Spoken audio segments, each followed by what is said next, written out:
Today I make a complete digital rain gauge system. Here is the actual funnel that collects the rain. It goes down this pipe. This is obviously outside. The rain falls into this little dish here. We could use a bottle that's got a lid on so it can't lose any liquid. Then we show you how to make this little scale using a load sensor. So we make this digital scale. It's connected to an amplifier, connected to an Arduino, connected to the computer, so that this can automatically weigh the amount of rain that falls, convert it via the diameter of this funnel into millimeters of rain that falls per day, and then draw a graph of the daily rainfall per month. We've been having a lot of rain where I live lately, record amounts. I guess starting a video by describing our local weather is a way to chase away the 20 viewers and one person who liked my last video. But there's a point to it. And I have a friend who belongs to our hacking group. We go hacking every Sunday. We hack alien vegetation. I know it sounds nerdy, but we like to do it, and it's better.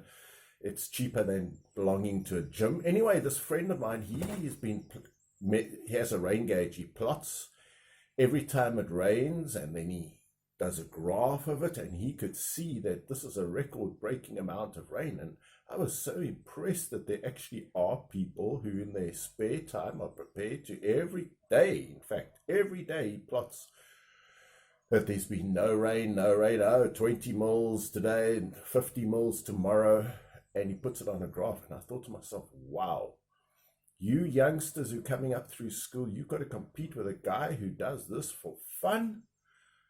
I mean, the dedication of this person, I haven't seen that in all the students that I taught recently. And then on the news this morning, I thought, which is quite interesting, they're talking about, you heard of the Great Resignation after COVID, but then they were talking about quiet quitting. I don't know if that is a real thing, but it's people who haven't resigned but just stay in their jobs and do the barest minimum. I call it our South African civil servants, or mostly our politicians too. But I was a teacher in South Africa, and we had certain teachers, and I remember a school secretary who had quietly quit, and she was there for 40 years in the school, and she did basically nothing.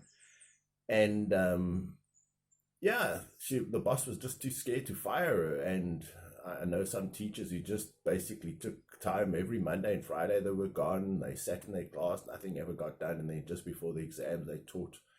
But I thought how interesting that they're now talking about quiet quitting, and they had an expert. I always marvel, these experts seem to know less than the actual TV presenter, who far more succinctly discussed the problem. In fact, both of them I don't think got what it is anyway. We teach kids in schools. My kids had already quietly quit, and we have about a 50% unemployment rate of the youth because they've gone through a school system where they're so totally engaged. So they're already planning to live with their parents till an infinite age or have the system support them. So schools taught them to quietly quit. And then, so then you have the depression that comes after apparently COVID, where people feel fatigued. This is what they were talking about on this so-called news. It's not news. It's actually just like, I don't know what you could call it. It didn't just happen yesterday. And I think it's depression. People are depressed. They're unexcited about their life. And then they were talking about how load shedding contributes to all this depression. Well, they didn't even mention the word depression. I say it's depression makes you quietly quit. And that's why people do the barest minimum. I just wish I'd known about the phenomenon of quietly quitting, because I quit so many jobs. I like to move around and see a new school every now and then. After every 2 years, I worked at one school for 20 years, and I thought, no, now from now on, I'm just going to go around. So I went around, and I enjoyed every new school. But maybe I should have stayed in some of the better jobs and just prepared one set of lesson notes at the beginning of my 46-year teaching career, and then just stuck it on the overhead projector and quietly just let the kids copy the notes down, give them homework from the textbook, check it. Oh, how easy it would have been to quietly quit as a teacher, and yet I didn't. Every year I excitedly came up with a new teaching strategy, a new set of notes. Anyway, I'm not trying to encourage anyone to quietly quit, because as I say, our civil servants have quietly quit and nothing gets done in South Africa. It's terrible. I'm not joking anymore. It is terrible. Our ruling coalition cannot get anything done. Nothing gets fixed. Everything's just slowly winding down. But let's get back to the point. Well, I was talking to my son about this guy who plots a graph of the rainfall, and I said, you know how I would do it? So here I'm trying to outdo my friend who's already got all the attributes of a good worker. I said I would put a funnel, have a tube coming down from the roof, put a funnel outside a tube. As it rains, the water runs down the funnel, down the tube, and it comes into a bottle. The bottle sits on a digital scale, and the digital scale reads the weight of the water. Now, 1 gram of water equals 1 milliliter of water, so it's very easy to convert between the two. So now, instead of having a rain gauge where you measure the volume, you just weigh the water. And then I wanted it to automatically weigh the water that's come in all the time, draw the graph, and I wouldn't manually want to do what he's doing, physically plot the graph, but he's a draft. I don't want to give away too much about him. I think his work ethic is phenomenal. But here I'm trying to do what I guess they're going to do in the future, automate the job. And so I was talking to this about my son, and I said, gee, I'd like to have a digital scale. So he bought me, not for me, he actually bought it, I guess it belongs to him, but this was the digital scale. And I looked at it, my word, that's a digital scale. It's a load sensor. And apparently it's got a Wheatstone bridge, which is 4 resistors, and it's got holes here. You make a base there, and you make a scale pan here. And then as you place your weight up to 5 kilograms, every time you place a weight, it bends this and it changes the resistance of that Wheatstone bridge. It's an ever so tiny little change. This load sensor's got 4 leads, and then it's got a little, I haven't opened it yet, it's got a little amplifier that amplifies the signal coming from this Wheatstone bridge. There's the little amplifier. I don't even know whether you can see it, but it's basically a chip, and this chip's got holes on both sides, and they give you a little set of pins, and you've got to put the pins in and solder it yourself. So then from this goes to the amplifier, and from the amplifier it goes to either an Arduino or it goes to a Pi Pico, and then I plan to have it automatically, hopefully, that it's going to plot the graph of the weather over the month, so that I know that you can, on what do they call Excel or these spreadsheet programs, you could just have the day and the amount of liquid, and it can automatically just plot the graph. But I presume there'll be a way of doing this. So our plan is to build a digital scale, and then to use that to weigh the rain that comes in every time. And when we've weighed the rain, we're going to plot a graph of our monthly rainfall. And if you can do that, then I guess you would have put a meteorologist out of work.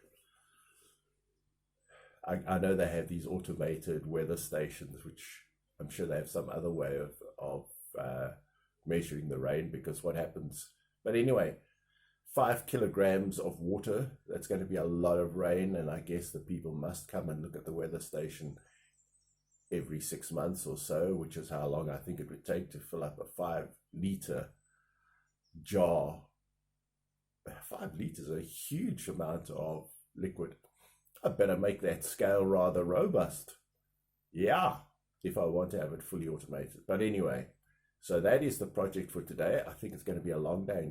In fact, I think it's going to be a long few days because I don't like soldering. I'm pretty useless at soldering. And I've got to turn that piece of, what is it, iron, aluminium?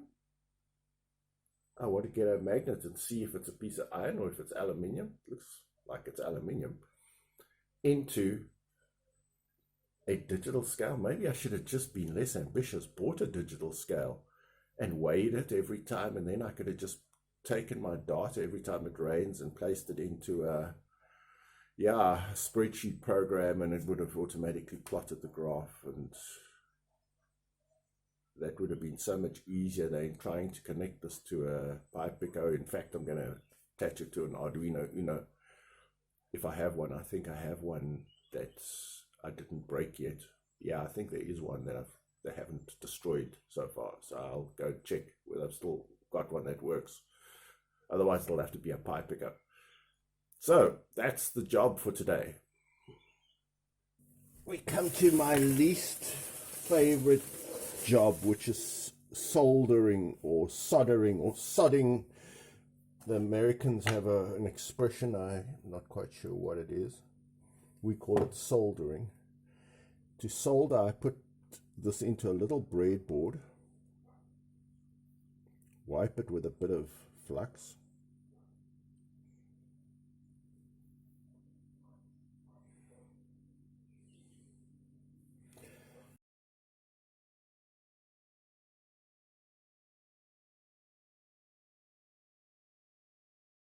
now these little leads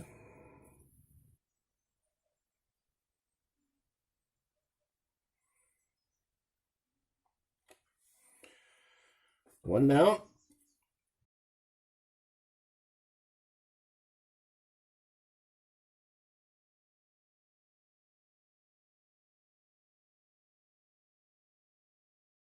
I feel they could have given us more substantial wires on this load sensor.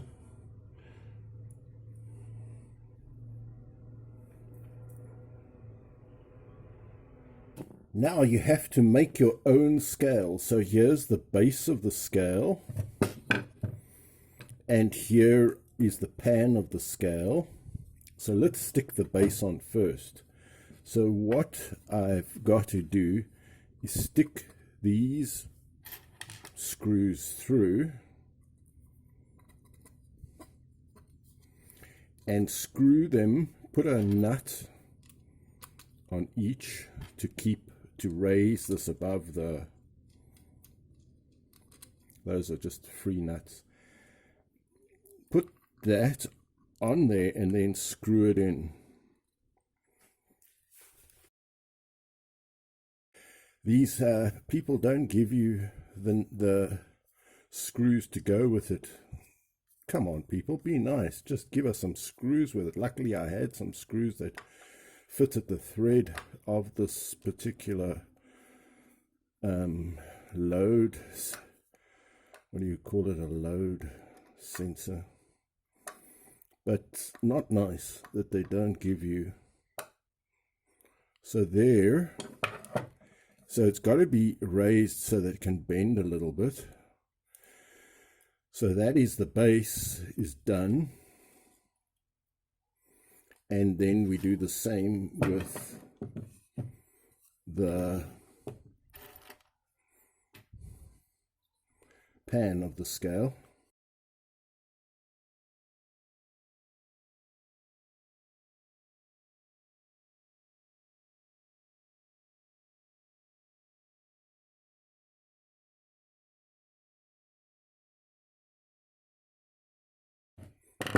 So here is our scale, and it's got room to bend, and then we're going to put our what we want to weigh on there, And every time that piece of aluminium or metal bends, we're going to magnify it through these wires on that amplifier, and from this amplifier it also goes to our Arduino. So there we've now built our little scale. Having calibrated the whole system, I then placed a milk sachet onto the scale, and then it gave the readings. It gave them in the Arduino program.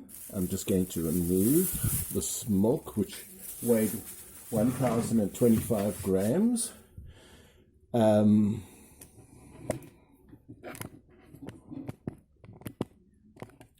Here is the little amplifier. Here's the Arduino.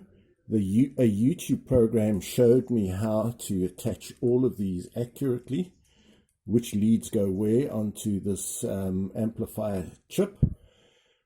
I had a new Arduino which I got out of the packet. I attached it up and it was working fine. So the scale is reading perfectly.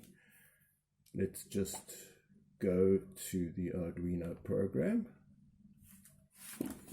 So there is the scale. There's the whole setup. To this YouTube video which showed one how to set up a load sensor with the particular amplifier that I've got. I worked my way through that video, downloaded the file to Arduino, and managed to get it working. So I recommend watching this YouTube video here if you want to figure out the exact details of how I connected it up. Then I put a 1 liter sachet of milk on the scale, which is about 1 kilogram or 1,000 grams, and here is the weight that it gave as 1,025 grams, which is exactly what I weighed on my little analog scale. So we weighing different things that seem to weigh it fairly consistently and fairly well. So now the scale seems to be working completely. And the program seems to be working perfectly on the computer. There it's reading out the weight of the milk carton. Now, one of the last things I have to do is make the funnel for my rain gauge, and I'm going to make it out of this Coke bottle, which is naturally funnel shaped. I'm going to make a hole in the lid that will fit this piece of tubing. I could drill the hole, or I could heat a nail.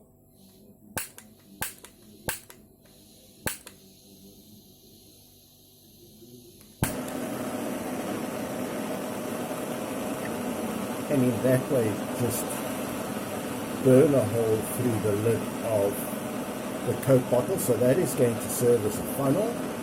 It is going to catch the rain, and then it is going to funnel it down through that tube to a bottle which cannot lose water. It will be a sealed bottle, and that bottle will sit on the scale.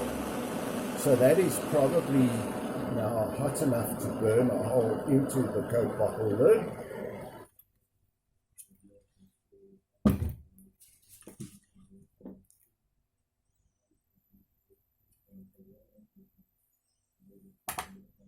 And then all we have to do is see.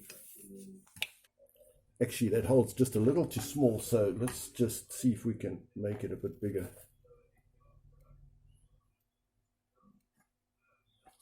So there, that hole's slightly bigger.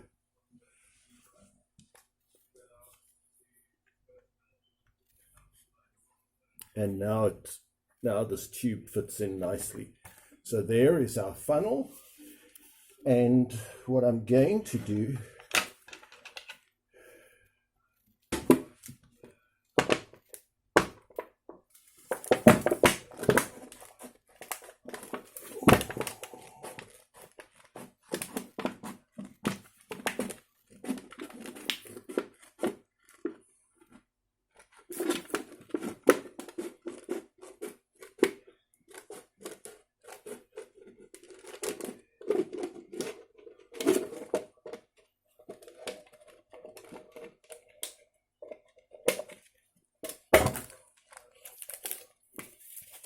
So there's our funnel,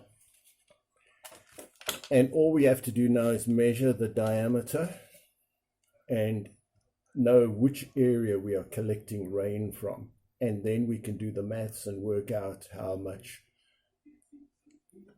rain we are getting. So I measured the diameter of this Coke bottle, and it is 105 millimeters in diameter, which gives, and I just asked Google to give me the answer, which gives me a area of the circle of 0.00866 meters squared. 0.00866 meters squared. So now I know what area is catching the rain, and so I'll know that whatever rain is caught is that amount divided by 0.00866 meters squared, so I can convert it to rainfall in millimeter. So here is our completed rain gauge. We'll see how it works. This we put out in the rain, then all this comes in. I'll bring it in through a window onto the scale. This will drip into a bowl on the scale, and the scale will, or into a bottle on the scale, and then the scale will read the amount of rain or water that was collected by this area. Here is the actual funnel that collects the rain. It goes down this pipe. This is obviously outside. The rain falls into this little dish here. We could use a bottle that's got a lid on so it can't lose any liquid. Then we show you how to make this little scale using a load sensor. So we make this digital scale. It's connected to an amplifier, connected to an Arduino, connected to the computer, so that this can automatically weigh the amount of rain that falls, convert it via the diameter of this funnel into millimeters of rain that falls per day, and then draw a graph of the daily rainfall per month.